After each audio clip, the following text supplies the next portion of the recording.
Assalamualaikum warahmatullahi wabarakatuh. Selamat datang peserta MPLS tahun pelajaran 2021-2022. Sebelum saya menyampaikan materi tentang MPLS di hari kedua ini, saya akan memperkenalkan diri. Nama saya Wahyu Setiadi. Di sini saya mengampu mata pelajaran PPKN. Tak lupa dan tak bosan saya sebagai guru di sini menyampaikan tetap menjaga protokol kesehatan, karena di masa pandemi ini ikhtiar kita itu dengan tetap menjaga protokol dan kita berdoa bersama-sama agar pandemi corona ini segera berakhir. Di sini saya akan menyampaikan materi tentang kesadaran berbangsa dan bernegara dan menangkal radikalisme. Latar belakang kenapa pada MPLS perlu tahu tentang kesadaran berbangsa dan bernegara dan menangkal radikalisme itu disebabkan karena menurunnya kesadaran berbangsa dan bernegara. Kita dapat lihat atau kita dapat menyaksikan contohnya saja seperti ketidakharmonisan interaksi antar lembaga-lembaga negara, DPR dengan KPK. Misalnya konflik kekerasan antar aparat pemerintahan yang sering kita temui itu bentrok antara tentara versus polisi misalnya. Terus selanjutnya yang kita lihat juga tuh contohnya dalam kehidupan sehari itu terdapat interkasi antar kelompok masyarakat tertentu dengan pemerintah sering berujung tindakan anarki yang kita lihat dalam media yang kita sampaikan, YouTube atau televisi yang sangat familiar itu sering sekali yang namanya masyarakat itu bentrok dengan pemerintah pada waktu demo. Selanjutnya ada eksekusi hukum oleh pemerintah yang hampir selalu berujung kekerasan, ya kan? Kita lihat banyak karena pemerintah di sini untuk sebagai penegak hukum sering sekali dalam eksekusinya itu representatif, dia melakukan dengan kekerasan. Dan kekerasan antar pihak dalam kelompok warga menjadi pemandangan yang umum. Nah, ini kan sangat gimana ya? Di masa sekarang ini kayaknya kekerasan itu masih saja ada. Padahal banyak undang-undang kita sudah mengatur tentang kekerasan itu, tapi tetap aja tindakan-tindakan itu masih terjadi dalam kehidupan sehari-hari yang kita temui bersama-sama. Selanjutnya yang membuat kita pilu lagi, masih munculnya sikap terorisme yang berabel perjuangan agama. Wah, ini saya kira ini trending topik sekali kita ngomong tentang terorisme yang berabelkan agama, karena kita pernah masa kelam sekali dulu waktu ada bom Bali 1, 2, 3, Indonesia itu sampai diboikot sama negara-negara agar tidak datang ke Indonesia. Wah, itu kan sangat pilu sekali ya, karena cuma gara-gara segelintir orang terorisme itu dampaknya itu sampai besar sekali dalam ekonomi negara bangsa Indonesia. Selanjutnya ada lagi muncul pada sekitar tahun 2010 itu banyak sekali merebak kelompok-kelompok yang menggunakan label agama. Contohnya seperti aktivis kelompok NII atau Negara Islam Indonesia. Dia ingin mendirikan Negara Islam Indonesia. Padahal kan kita tahu sendiri bahwa Indonesia itu bukan negara agama, tapi negara yang memeluk berbagai agama. Jadi kita nggak bisa, Indonesia walaupun mayoritas sebagian besar Indonesia itu beragama Islam, tapi kita nggak bisa menggunakan hukum Islam atau menjadikan negara itu negara Islam, karena di Indonesia itu negara yang berketuhanan, nggak cuma Islam. Walaupun kenyataannya mayoritas agamanya Islam, tapi jadinya Indonesia itu karena kita ada berbagai agama yang saling bersatu untuk menjadikan negara Indonesia itu sebagai patokan atau kita di Indonesia ini adalah sebagai tempat perlindungan, tempat untuk kita mengembangkan diri terbebas dari penjajahan atau intervensi negara lain. Selanjutnya lagi, yang sampai sekarang itu masih ada, itu contohnya seperti gerakan separatis Papua yang kita sering di televisi itu kayak OPM, Organisasi Papua Merdeka. Sampai saat ini masih aja, walaupun kita Indonesia itu masih merdeka, tapi masih aja ada gerakan separatis yang ditunggangi oleh negara-negara asing seperti OPM tadi. Itu kan sangat miris sekali ya. Kita orang Indonesia tetapi masih ada pemikiran-pemikiran ketidakadilan yang dia luapkan dengan tindakan kekerasan, yang dia luapkan dengan tindakan-tindakan yang tidak tepat sekali. Jadi itu sangat berbahaya sekali. Selanjutnya kita pastikan tahu ya bahwa negara itu kan di situ kan paling utama kan ada yang pertama ada wilayahnya, ada pemerintah yang berdaulat, dan juga ada rakyatnya. Jadi kalau kita ngomong Indonesia ya, pastinya kalau wilayah kita bisa pertahankan dengan cepat tenaga. Dengan pemerintah kita bisa pilih dalam pemilihan umum dan pastinya itu dengan warga. Tapi kalau rakyatnya atau warganya itu moralnya sudah nggak sesuai lagi dengan cita-cita bangsa Indonesia atau tidak sesuai lagi dengan ideologi negara kita, pastinya negara kita itu dapat hancur.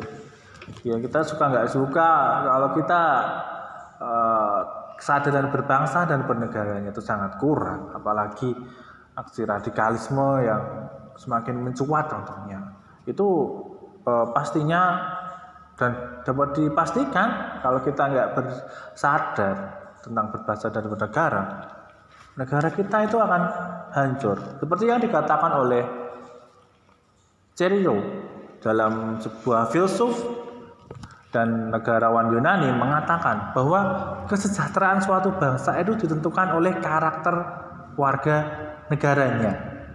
Ada selanjutnya seperti ada Tony B, sejarawan Inggris, dia menyatakan bahwa 19 dari 21 peradaban besar di muka bumi ini hancur bukan karena penaklukan dari negara lain, tetapi karena pelapukan moral dari dalam. Jadi filosof-filosof yang dari luar itu menyatakan bahwa ini loh, Indonesia itu sudah besar segini, sudah sangat kaya sekali dari suku budaya, sumber daya alamnya, tetapi itu semua itu bisa hancur bukan karena serangan dari negara lain, tapi karena moralnya bangsa Indonesia itu. Kalau kita tidak mulai sadar dari sekarang, ya kita tinggal menunggu waktu aja, mungkin negara kita akan hancur, dan itu tidak kita harapkan semua kan. Saya yakin semuanya tidak mengharapkan negara ini akan hancur.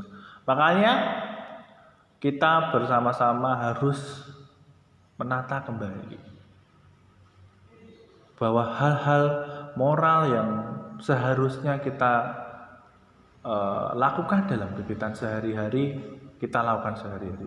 Bukan malah kita melanggar, kita meniru budaya moral-moral yang bukan dari negara Indonesia dan itu bisa menghancurkan negara Indonesia. Itu ya. Selanjutnya, dengan kondisi yang demikian, bahwa akan menurunnya kesadaran berbangsa dan bernegara, itu pastinya ya akan membahayakan negara Kesatuan Republik Indonesia. Dan kita perlu dilakukan dengan upaya untuk membangkitkan kesadaran berbangsa dan bernegara. Pastinya ada pertanyaannya, kita nggak mungkin kan terus kita sadar tapi kita nggak mau, gimana caranya. Jadi selanjutnya pertanyaan buat kita, cuma Bapak Guru ya, tapi kita bagaimana peran kita itu untuk berpartisipasi dalam membangkitkan kesadaran berbangsa dan bernegara yang akan dikaji dalam kesempatan ini. Jadi kita akan ngomong ya, dalam kesempatan ini bagaimana sih caranya untuk membangkitkan kesadaran berbangsa dan bernegara. Selanjutnya ya, sebelum kita ngomong lebih jauh tentang kesadaran berbangsa dan bernegara, pastinya kita harus tahu dulu apa sih itu bangsa. Jadi Ernest Renan ini juga tokoh dari luar, dia mengatakan bahwa bangsa itu adalah sekelompok manusia yang mempunyai kehendak untuk hidup bersama. Jadi kita itu bangsa Indonesia, teman-teman. Kita itu punya kehendak. Dulunya para pendiri bangsa itu kita punya keyakinan kita bergerak bersama untuk hidup bersama dengan berbagai mungkin perbedaan yang ada. Tapi perbedaan itulah yang membuat bangsa Indonesia itu menjadi besar.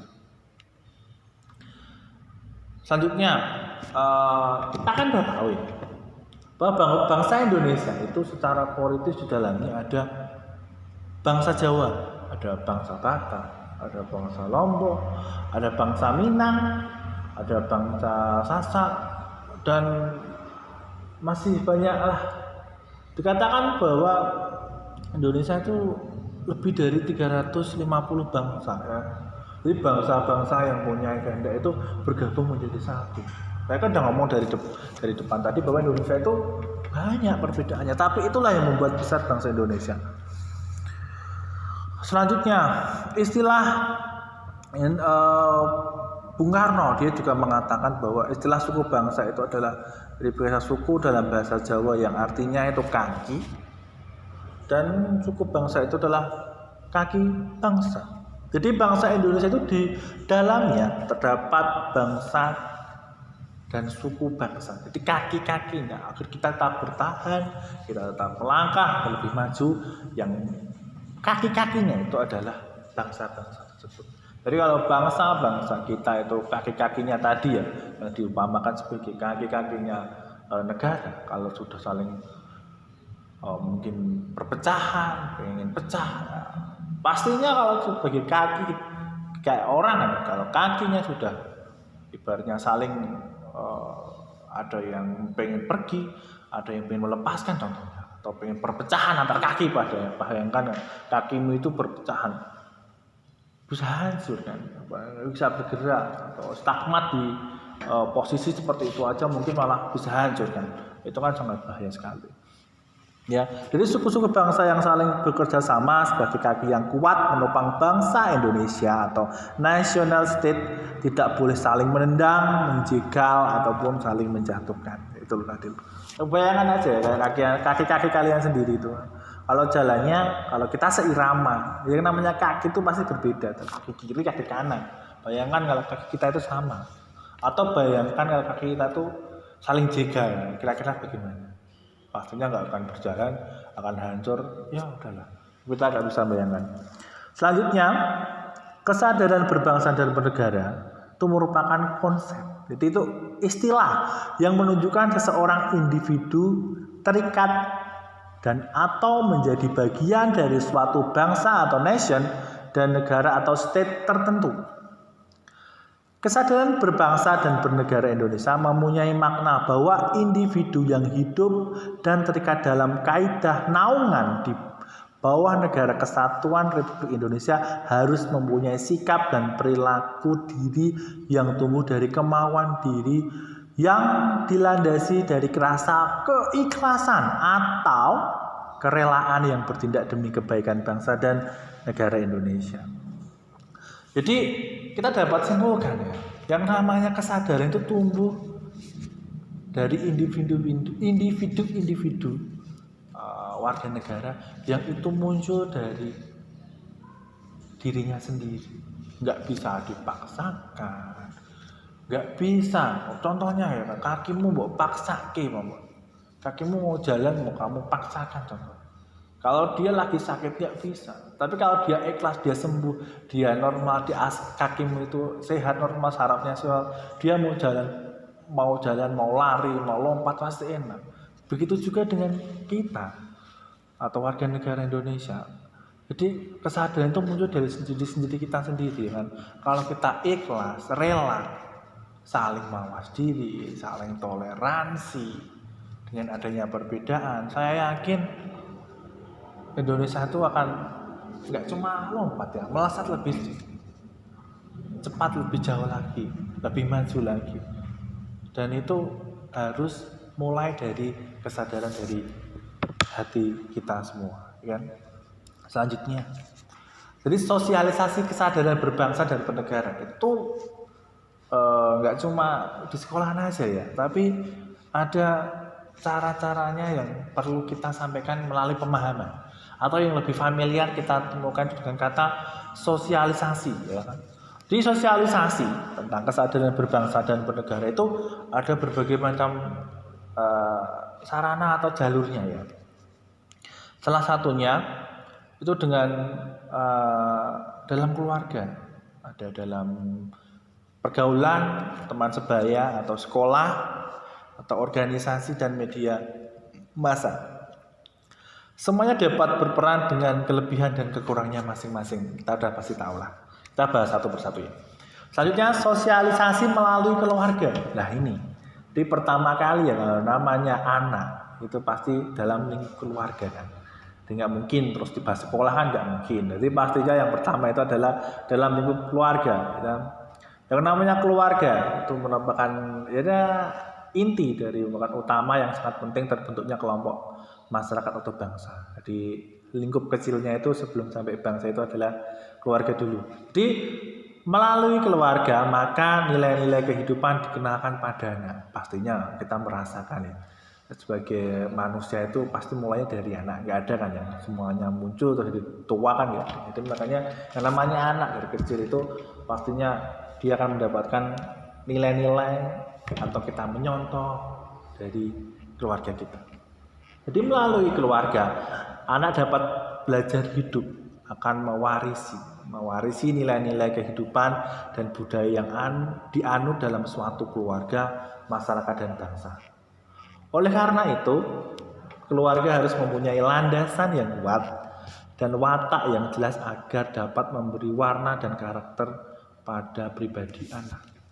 Nah, jadi gini, kita kan sebagai warga negara Indonesia, pastinya nanti kalian itu pasti akan menjadi orang tua yang pastinya akan mempunyai anak. Dan kalian sendiri sebagai anak, ya kan? Sekarang itu masih tarafnya masih bahasa gaulnya gini, mencari jati diri kan. Nah, jadi keluarga, jadi pelopor lah gini, posisinya gini.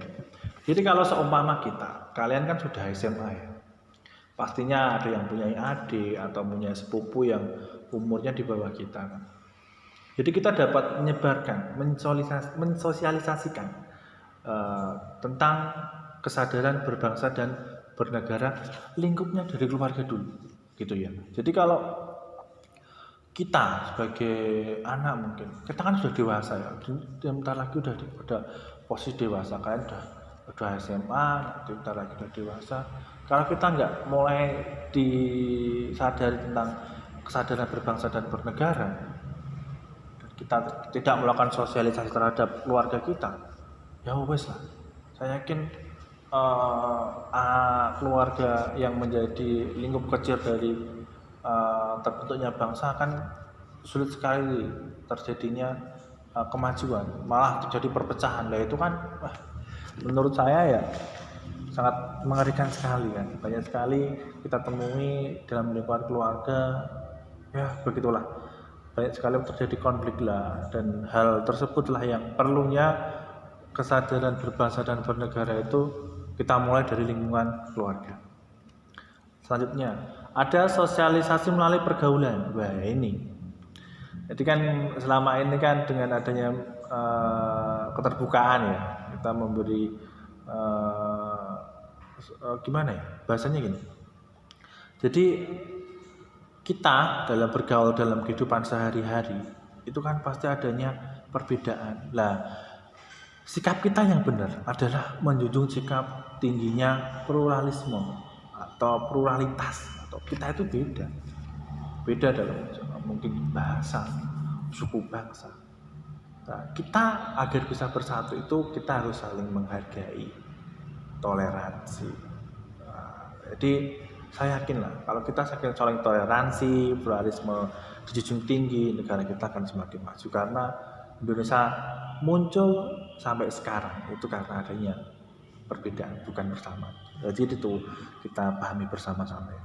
Selanjutnya melalui organisasi. Ya, jadi kan kita kan tahu lah dalam kehidupan sehari-hari pasti orang itu membentuk organisasi-organisasi yang dimana organisasi itu juga mempunyai sikap yang demokrasi dalam pergaulan.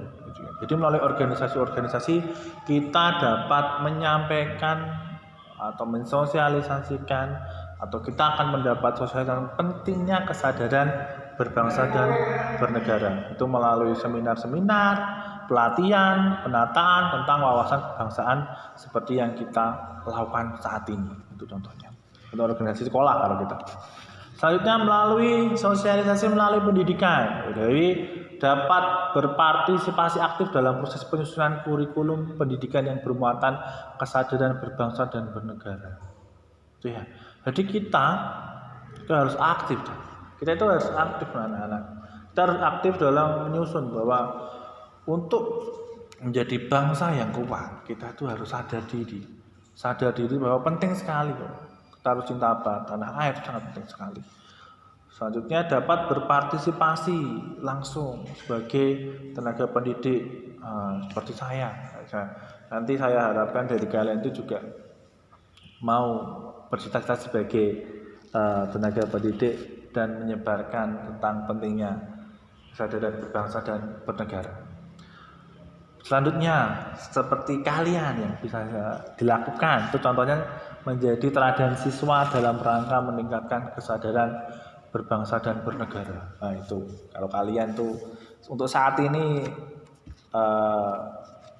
harus menjadi teladan untuk meningkatkan kesadaran berbangsa dan bernegara. Kalau pengen Indonesia masih ada sampai anak cucu kalian gitu kan. Selanjutnya, nah ini pasti pada tahu semua lah. Sekarang ada sosialisasi melalui media massa. Wah, di zaman sekarang itu media massa mempunyai pengaruh yang sangat besar sekali dalam membangun masyarakat multikultur. Karena perannya yang sangat potensial untuk mengangkat opini publik sekaligus sebagai wadah dialog antar lapisan masyarakat, ya kan?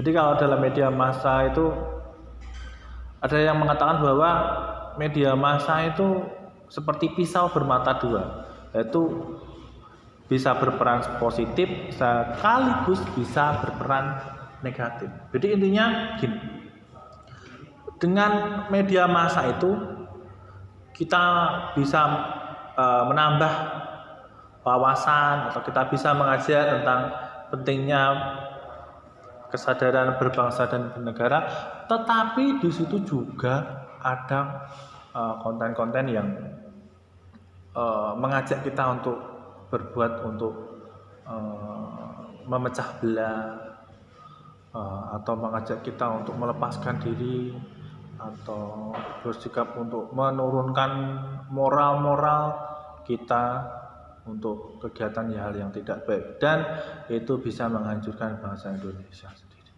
Jadi saya gini ya, di zaman sekarang media massa itu sudah ibaratnya udah setiap hari pasti kita mendengar media massa yang itu ada hal yang positif dan negatifnya. Dan saya harapkan kalian itu bisa menimbang hal yang baik dan hal yang buruk.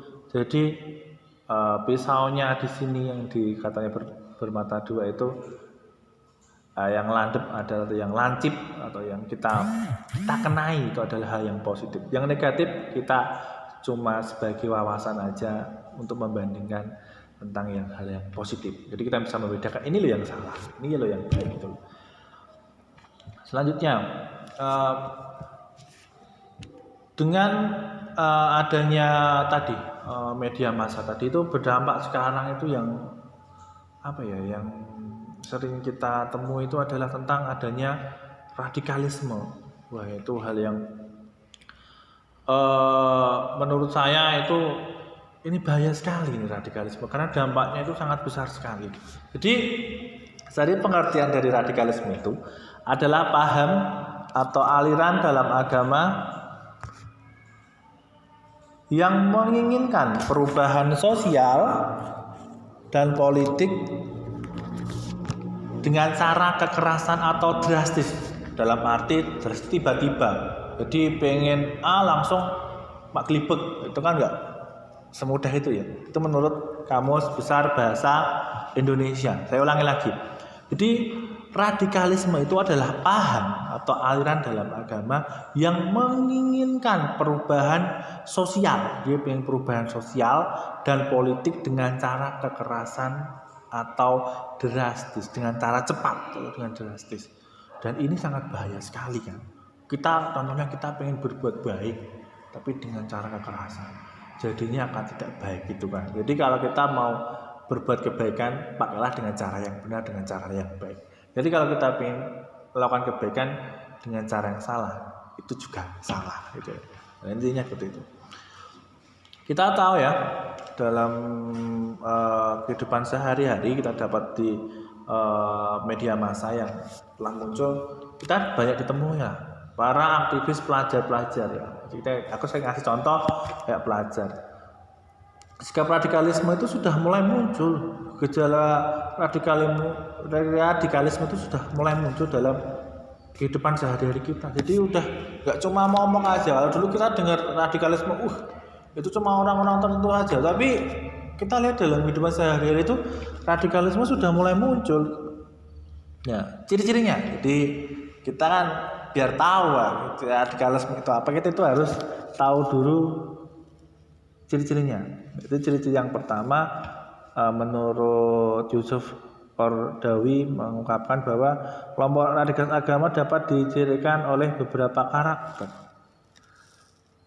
Salah satunya dia mengklaim bahwa kebenaran itu tunggal. Jadi dia menganggap iki loh sebenarnya liane salah contohnya. Terus mengutamakan ibadah secara penampilan dan jihadis. Contohnya kita nggak ke agama tentu ya. Jadi kalau contohnya di agama Islam itu ada aliran dia menampilkan jihad. Wah ini jihad loh. Jihad ini mlebu surga loh contohnya. Padahal kita nggak tahu kan bahwa cara seperti itu tuh sebenarnya di agama Islam nggak dibenarkan. Ya, bahwa yang jihad itu dia makan dengan cara kekerasan. Ada juga dia mengafirkan orang,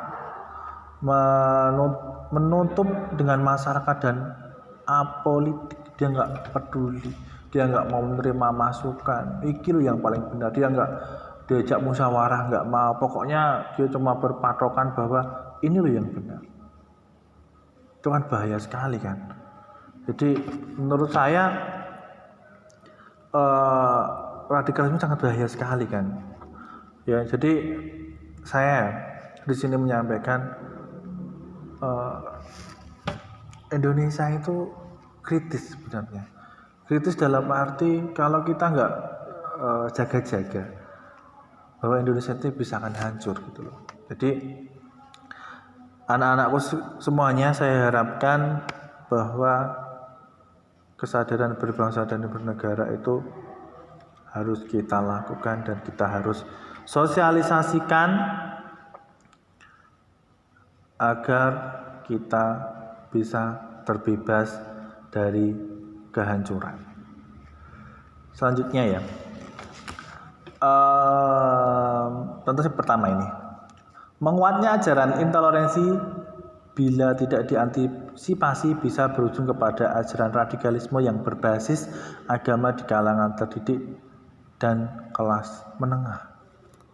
Contohnya. Selanjutnya ada sekarang banyak sekolah-sekolah yang semakin rawan terkena dampak ajaran intoleransi dan radikalisme. Selanjutnya ada kelompok-kelompok intoleran semakin mendominasi pembelajaran seminar-seminar. Rekomendasinya selanjutnya, ormas-ormas moderat harus segera melebarkan sayap. Wah, ini berarti itu kita ya, ormas-ormas itu harus melebarkan atau ibaratnya menyampaikan sosialisasi ya tentang bahayanya radikalisme. Selanjutnya ada pemerintah juga kita harus mendukung pemerintah tentang adanya radikalisme gitu ya. Jadi gini, untuk upaya menangkal radikalisme itu caranya dengan cara menanamkan jiwa nasionalisme. Udah paham lah nasionalisme, udah pada SMA kan. Selanjutnya berpikir terbuka dan toleran, waspada terhadap provokasi, paham kan? Terhadap provokasi. Jadi kita harus hati-hati dengan hasutan-hasutan ya. Selanjutnya harus menjalankan aktivitas agama dengan toleran ya. Selanjutnya kita juga dapat melakukan dengan cara yaitu memberikan pemahaman tentang bahaya dan dampak radikalisme dengan cara mensosialisasikan tadi, terus memberikan pemahaman tentang ajaran agama yang benar. Jadi ada ya agama menyampaikan yang benar cuma satu, tunggal, nggak bisa. Jadi kita harus menyampaikan bahwa memberikan pemahaman tentang ajaran agama yang benar. Dan yang paling lagi kita lakukan ya, itu menguatkan nilai-nilai nasionalisme, toleransi, dan perdamaian. Jadi terima kasih, itu yang saya sampaikan.